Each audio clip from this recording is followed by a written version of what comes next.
Bitter criticism, a regular day.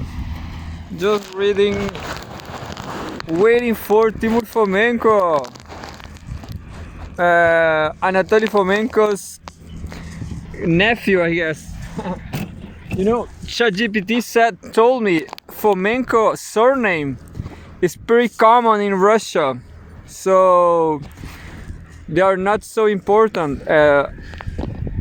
So I like Russian people, if they are common Russians, they are great.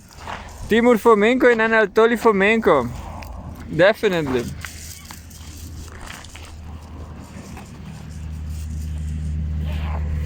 That's it. Just reading Russia Today.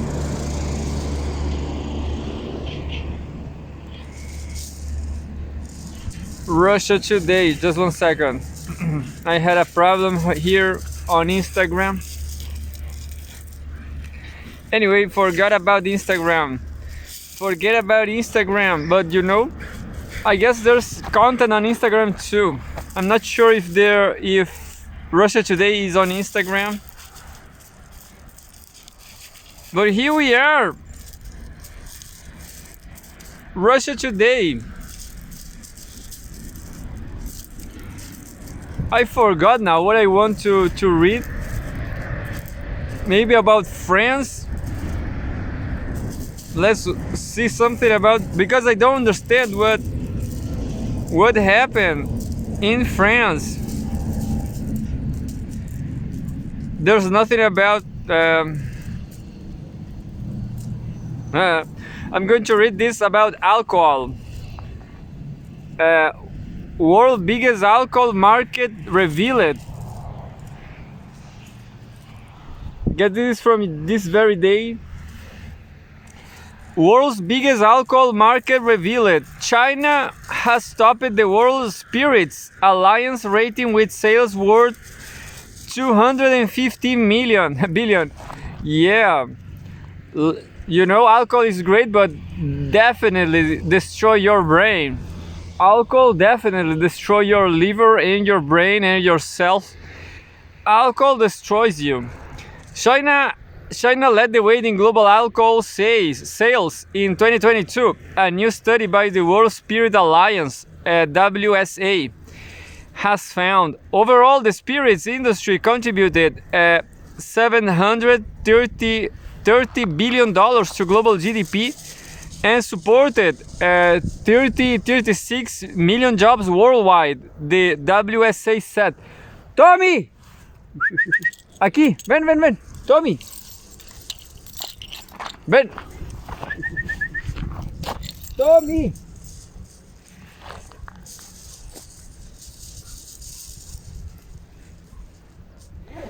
Tommy!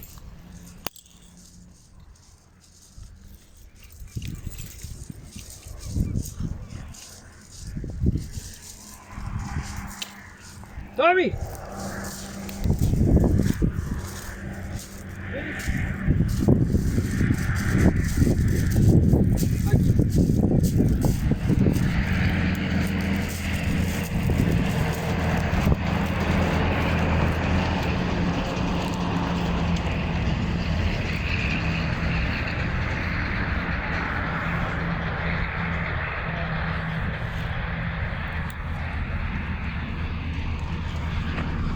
Yeah, Tommy thought he was free. Tommy, you're not free, crazy. You're crazy, Tommy. In its Spirits Global Economic Impact Study 2024 report, the WSA said the spirits sector plays a key role in driving economic growth. Generating significant tax revenues and creating millions of jobs around the world. China topped the rating with a market worth $215 billion, according to the report, which ranks countries by alcohol sales values. The US was next to the list with more than $60 billion. India and Russia share third place in terms of spirits sales volumes with around $20 billion each, the Geneva-based WSA said. You know, in my opinion, you should just drink one beer a month.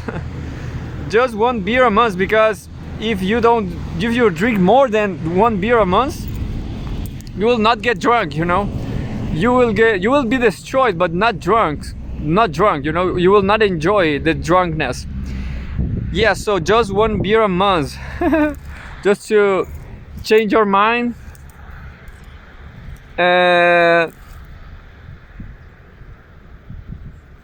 China topped, yeah. The industry generated $390 billion in tax revenue in 2022, the equivalent of a top 20 global economy. Manufacturers in the sector spent some $120 billion with their suppliers, more than half of which went directly to supporting agriculture. Quote, notably, more than half of the spirits sold globally are now at the premium level or above, proof that our consumers are embracing the drink less but better philosophy. Yeah, drink less but better. If there's any better alcohol, in my opinion. Notably, more than half of the spirits sold globally are now at the premium level or above. Yeah, the premium level. Proof that our consumers are embracing the drink less but better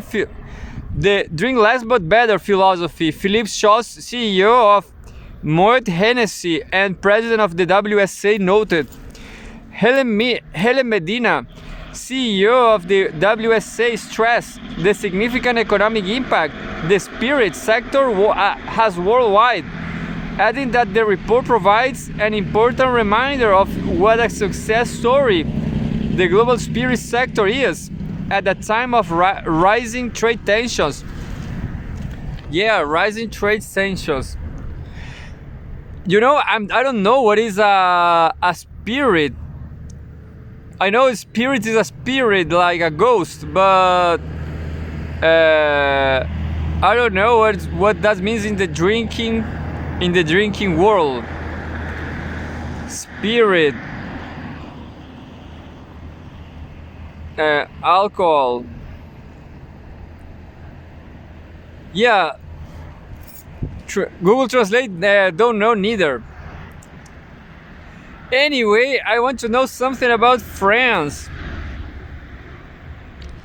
I knew that France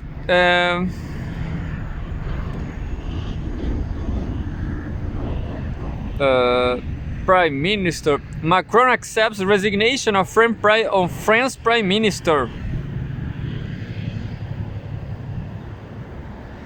We have a new, the first one is about NATO, from Timofey Bordashev from yesterday.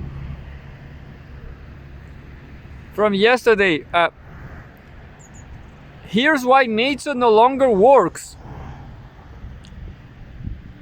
I guess this guy, it was a great, it was one of my top 10 analysts. Here's why NATO no longer works. The US bloc is accelerating the decline of the West, by Timofey Bordashev, program director of the Valdai Club. You know, my fear is if Biden is elected, he will just keep pushing Russia, you know, they will make the World War III, I guess. So, well, I don't know Europe. I think it's nice if you like architecture as me, but I don't know, you know. No, the question is, the people are winning, you know.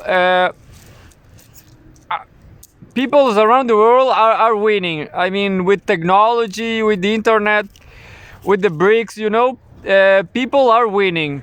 There's being development, and that's against the imperialism, you know, against imperialism. So if there came war, maybe there will be a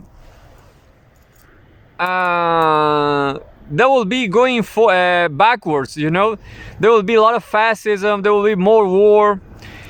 So I guess war is not good for me neither. You know, even in Chile, but I'm not sure.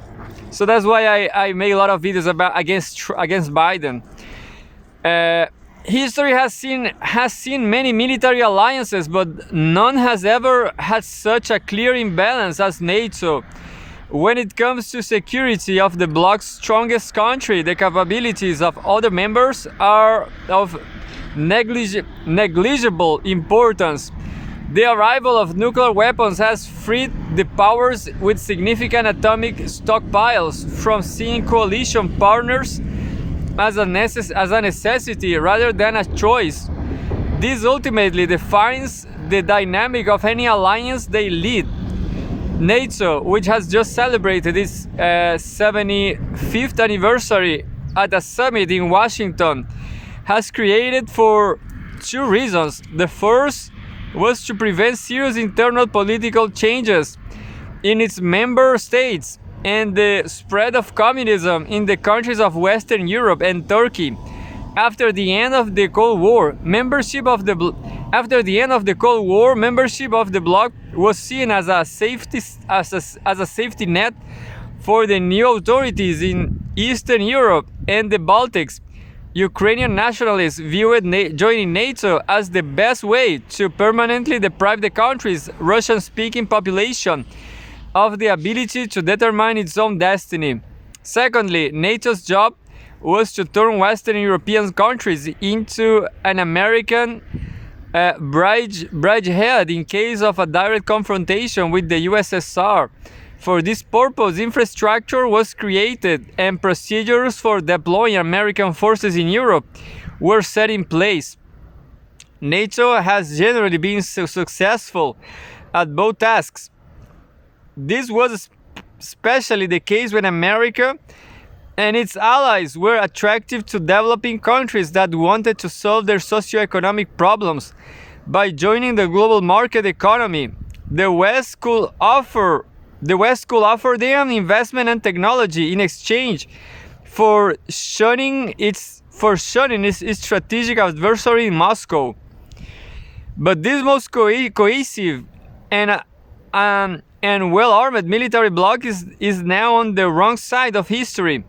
Domestic problems in most of its major states are being caused by the desire of the outside world to build its own wealth and power. Not for nothing did Henry Kissinger write that the rise of the China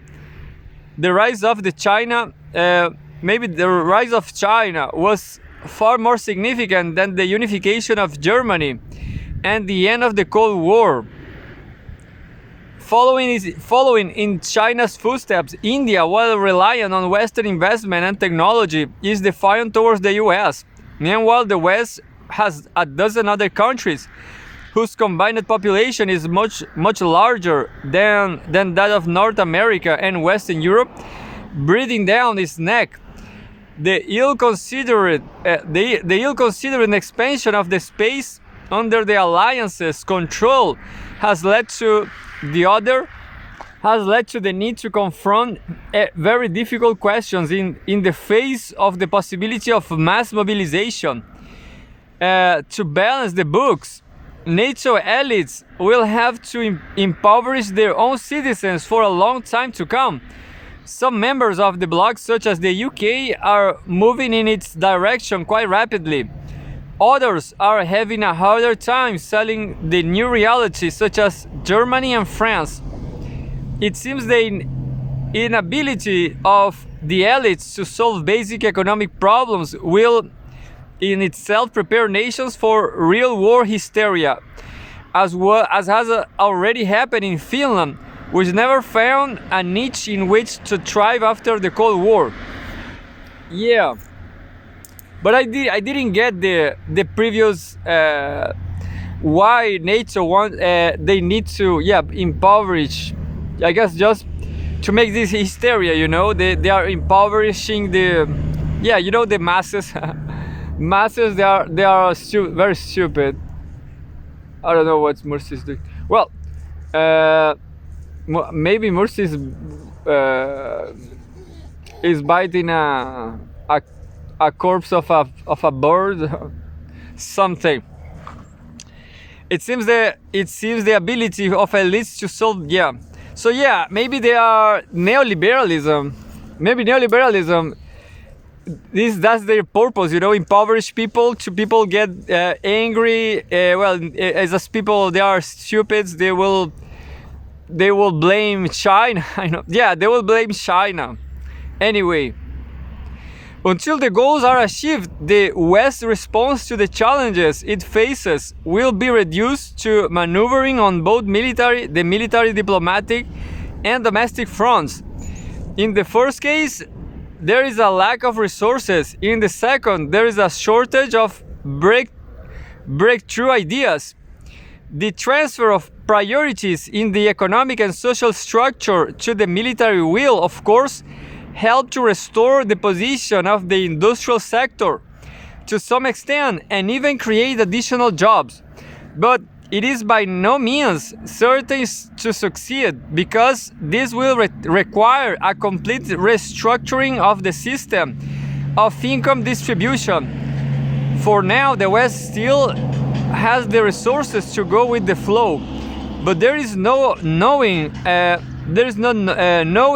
how long they will last in the face of increasing outside pressure. The situation is made worse by the fact that NATO countries have to find answers to these complex questions under the direction of totally unsuitable leaders.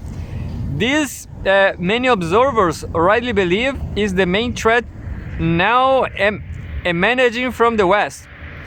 This article was first published by Profile RU, translated and edited by Russia Today team. And I just remembered, there's a song, a Pet Shop Boys song. I don't remember the name. Being Bored, yeah. There's a Being Bored song. Anti-communism. There's a there's a. I will show you the lyric.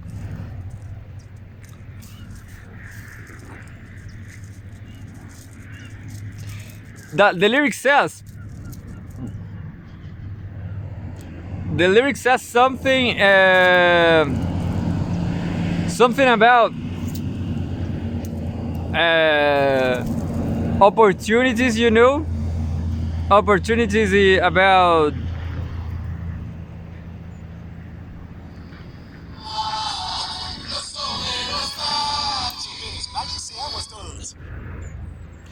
This song, this open a closing door, open up a closing door. So a closing door, well, capitalism is so deep in the mind of people that people accept the lack of opportunities. People accept because and they're always closing doors. There's no opportunities, no. This is a recurrent theme on Pet Shop Boys lyrics.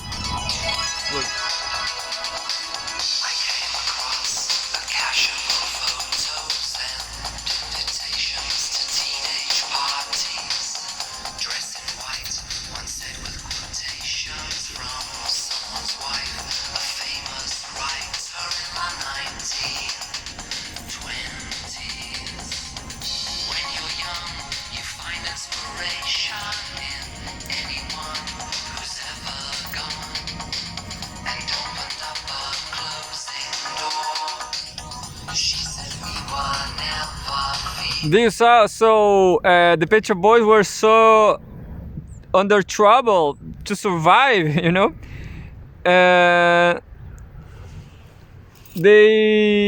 were trying to find some doors open, So, maybe that's bullshit what I'm saying right now, but the doors are always closed in capitalism. That's the question, that's how capitalism is. People like this. I guess Pet Shop Boys, they like this misery.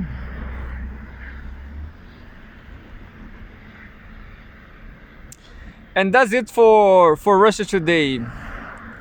Let's see CGTN. CGTN.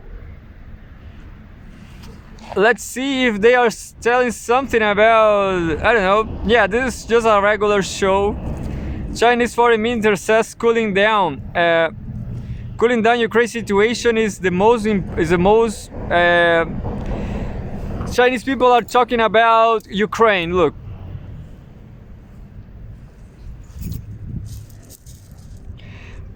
Politics, July 17. Chinese foreign minister says cooling down Ukraine situation is most urgent matter. CGTN, Chinese and Hungarian national flags decorate Erzsébet Bridge in Budapest. Chinese Foreign Minister Wang Yi said on Tuesday that the most urgent and realistic goal regarding the Ukraine crisis is to cool tensions as soon as possible. Wang, who is also a member of the political bureau of the Communist Party of China's Central Committee, made the remarks during a phone call with Hungarian Minister of Foreign Affairs and Trade Peter Szijjártó. Szijjártó briefed Wang on his views on the current situation, particularly concerning the Ukraine crisis and Hungary's recent related efforts, saying that China is an important force in promoting peace. Hungary is willing to work with China to prevent the escalation of the conflict and encourage the conditions for a political settlement, Szijjártó said. Wang said that Hungarian Prime Minister Viktor Orbán recently visited China, where Chinese President Xi Jinping had strategic discussions with him on key issues related to peace. This visit showcased the mutual trust and friendship between the two leaders and highlighted the all-weather comprehensive strategic partnership between China and Hungary for a new era. Wang noted that Hungary has played a constructive role in mediation for peace. He emphasized that all parties must quickly reach a consensus on the principles of no battlefield expansion, no escalation of fighting, and no incitement by any party. This is essential to creating the conditions for a ceasefire and the resumption of peace talks. China is ready to join hands with Hungary to bring together more forces in support of peace, create more rational voices, and steer the situation towards a political settlement, Wang said. This was from Xinhua News. You know, I guess everything is calm now. I have zero idea what's going on in Ukraine. As far as I know, now you know what happened. Everything is calm because it's an election year. Even Biden is a peaceful moron. He's a peaceful stupid. But nobody really cares. I mean, they want to make war, but not this time, not this year. Another news from July 17. Because of elections, just because of elections. So if Biden wins, there will be third world war, but maybe in 2 years. Anyway, July 17, 2024, today, EU Commission endorses releasing nearly 4.2 billion euros to Ukraine under the Ukraine facility. What? Where's the news? Oh, I have a problem with the... Anyway, I'm going to read another one. EU Council, this is from July 17. EU Council, today the Council reached an agreement to its position on the 2025 EU draft budget. In total, the Council's position for next year's budget amounts to 191.53 billion euros in commitments and 146.21 billion euros in payments. Oh, I'm having a problem reading this news. I don't know where these news are. Maybe I have an internet problem. Well, I cannot read this. This is just to listen, I guess. Let's listen it. So today, EU Commission endorses releasing nearly €4, 2 billion to Ukraine under the Ukraine facility.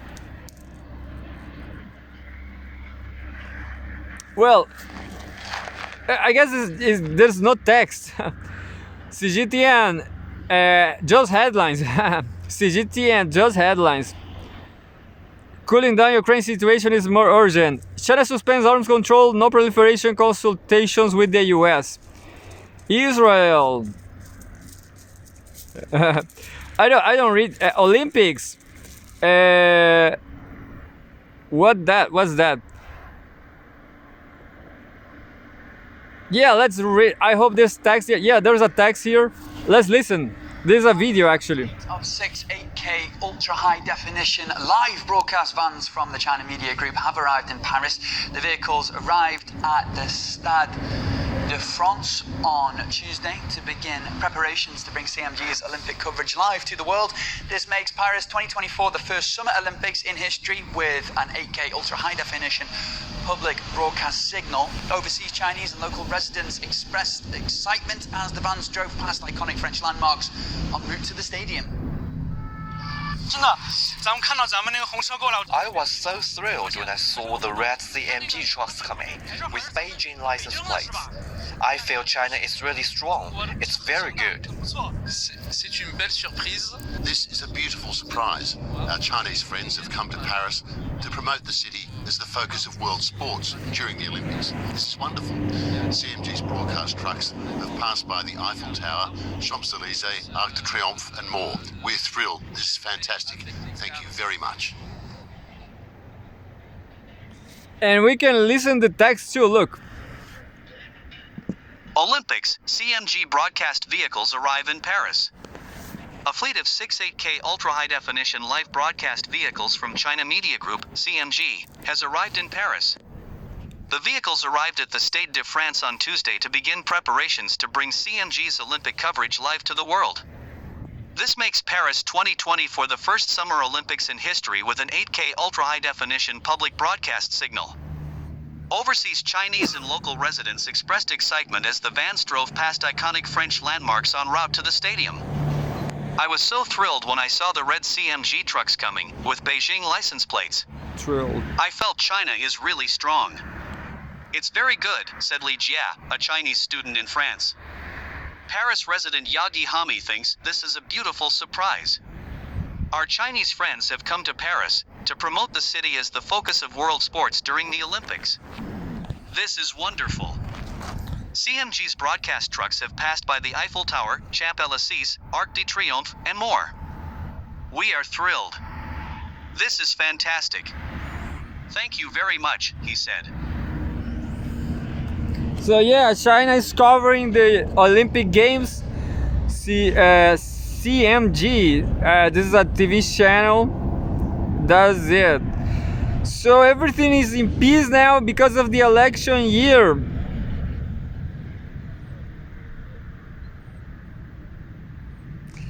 I'm going to read. I cannot listen this one, unfortunately. Politics, July 17, CGTN, China presents its trade policies ahead of WTO's biennial review. The World Trade Organization headquarters in Geneva, Switzerland. A side event was held in Geneva on Tuesday to present China's economic and trade policies ahead of the World Trade Organization WTO. Ninth Trade Policy Review of China, which takes place from July 17 to 19, which means today. Tuesday's side event aims to help WTO members countries understand China's economic and trade policies from both central and local government perspectives. Experts and scholars from prominent Chinese institutions such as China Academy of Macroeconomic Sciences, University of International Business and Economics, Wuhan University, and Southwest University of Political Science and Law, along with representatives from foreign enterprises in China, presented insights into the policies, measures, and practices China has adopted to achieve high quality development and high level of openness. The discussions covered China's recent economic performance, future prospects, and new initiatives in developing new quality productive forces, establishing a unified national market, and promoting the growth of the private sector. Specific cases were cited to illustrate China's efforts in expanding openness, optimizing the business environment, and facilitating foreign enterprises operations within the country. Li Shengwang, China's permanent representative to the WTO, underscored the significance of the pre-review meeting, emphasizing it as a proactive step in implementing WTO reforms aimed at strengthening the trade policy review mechanism. This mechanism not only enhances transparency in member states' trade policies, but also fosters mutual understanding and trust, crucial for the effective functioning of the WTO, said Li. In his address, Alexander Keck, head of global economic analysis with the WTO Economics Research and Statistics Division, commended China's proactive and open approach in preparing for the trade policy review, acknowledging the role of the pre-meeting in facilitating deeper understanding and trust building among WTO members. He praised China as the first member to actively practice the outcomes of WTO trade policy. WTO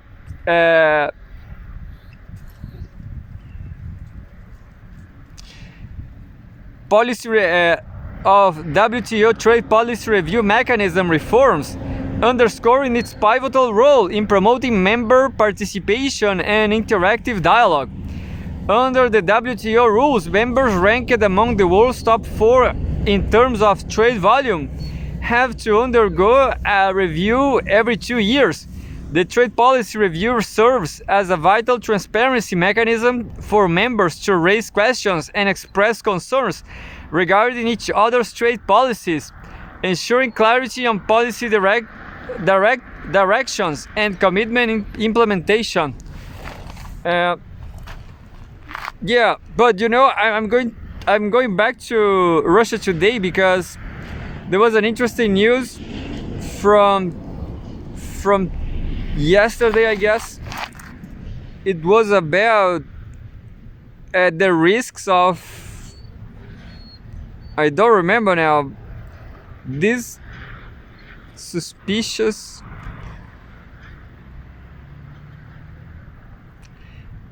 now it's hard to find just 1 year before, just 1 year. There's another news about Trump's. There's an opinion too. I'm going to read this before. Oh, this is Bradley Blankenship. Hey, finally, Bradley Blankenship is here. I forgot to find out about Timur Fomenko. Timur Fomenko, where are you? Timur Fomenko. So Timur Fomenko didn't publish yet, but Bradley Blankenship did. So it's a very another provocation, another criticism from Bradley Blankenship. Donald Trump is going to win. America isn't. July 16th. You know, it's nice to pay attention on American citizens because one to two they hate Donald Trump. You know. So yeah, I supporting Donald Trump because maybe because I'm not American. Donald Trump is going to win. America isn't. The assassination attempt against the 45th president and his selection of J.D. Vance as his running mate, has ensured him of victory in November by Bradley Blankenship, an American journalist, columnist, and political commentator. Republican presidential candidate, former U.S. President Donald Trump on the left, and Republican vice presidential candidate, U.S. Senator J.D. Vance, appear on the first day of the Republican National Convention and the Pfizer Forum in July 15, Milwaukee, Wisconsin. On Saturday, former U.S. President Donald Trump was the victim of an assassination attempt. The Republican nominee had his ear grazed and has quickly rushed by the Secret Service. Though many are still criticizing the event's apparent lack of safety, and many others are saying that it is a fake attempt, there's a lot of criticism. Immediately, the candidate and others were cashing on the spectacle with shirt and other paraphernalia, suggesting that, as always, it will be Trump that walks away victorious. It is no exaggeration to say that this spectacle has cemented another Trump term. Many experts and Republican officials believe that Donald Trump has narcissistic personality disorder. Part of the narcissistic playbook includes playing the victim. When victimhood is usurped by the narcissist, it's a wash for the opposition. In this case, Trump has a legitimate claim to that title, and he will ride it into the sunset. The shooter in this case essentially handed the former president the greatest gift he ever could have. But was very risky, Bradley Blankenship is saying that it was true, but if it was true, it was very risky, Yeah. So Donald Trump has his point here. He maybe died, but I will have to agree in something. Donald Trump is shameless, He doesn't care about nothing. He just perform, and that's it. He doesn't care about. He is not ashamed about nothing, It should also be noted that victimhood is one of the main animating factors of the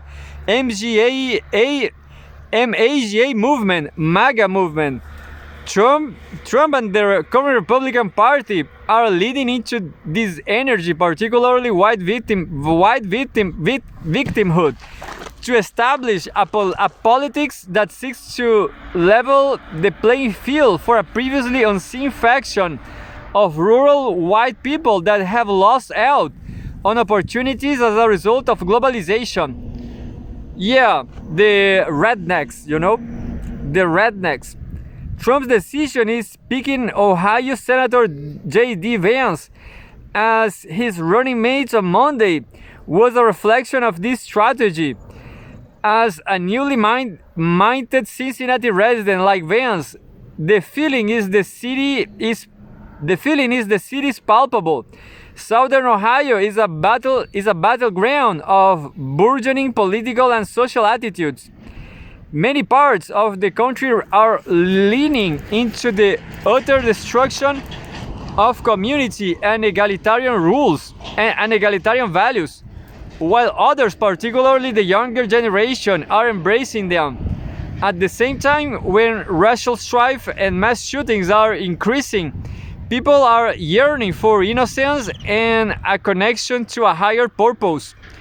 With the selection of Vance, the Trump campaign has made its position clear on this matter. The right wing and its desire for an idealized past, as well as a protectionist foreign policy, will define the Republican Party for the foreseeable future.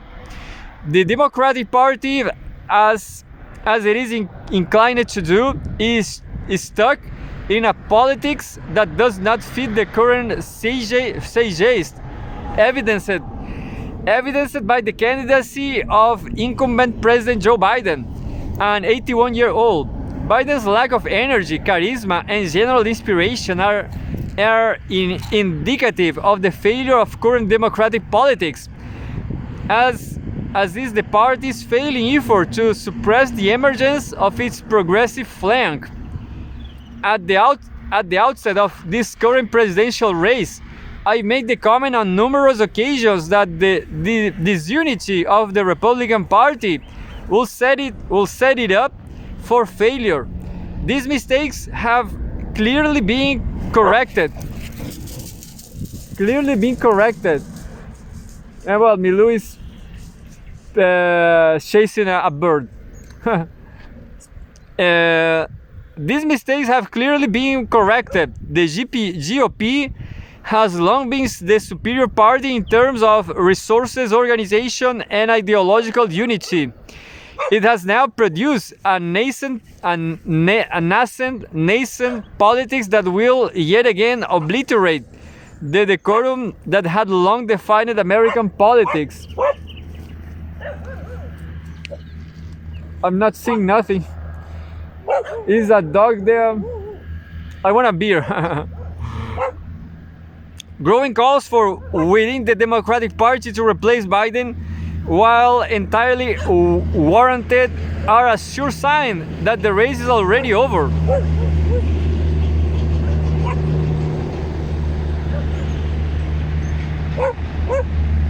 In the grand scheme, there really cannot possibly be a winner this November, whether an aging narcissistic or an even more fossilized milk toast liberal win, America loses.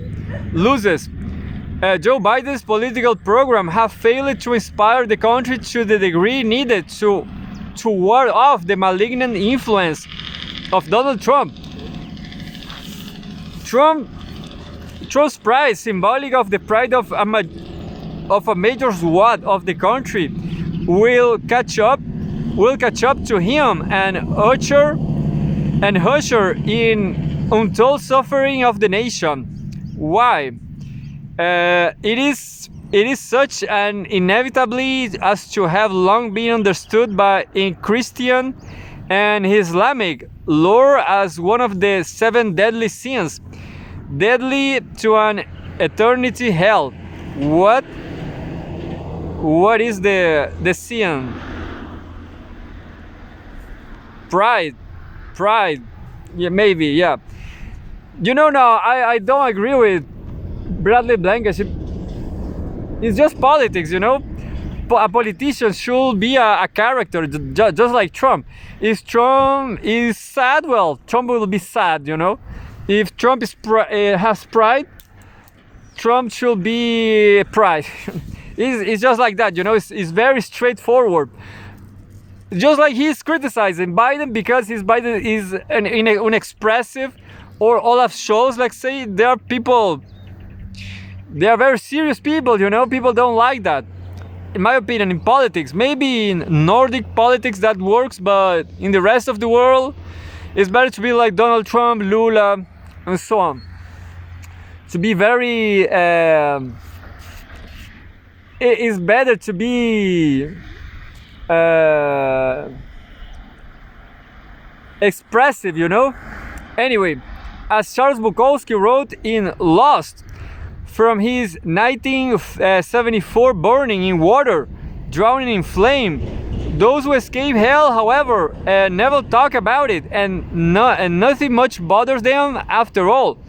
He wrote that going through hell and back is the greatest satisfaction known to man. This idea is also reflected in the archetype of the tree of life, where the roots of the tree descend down to hell and reach up to heaven.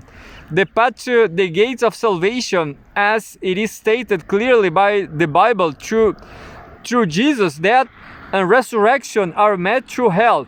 Donald Trump is going to win. Of this, there's little doubt.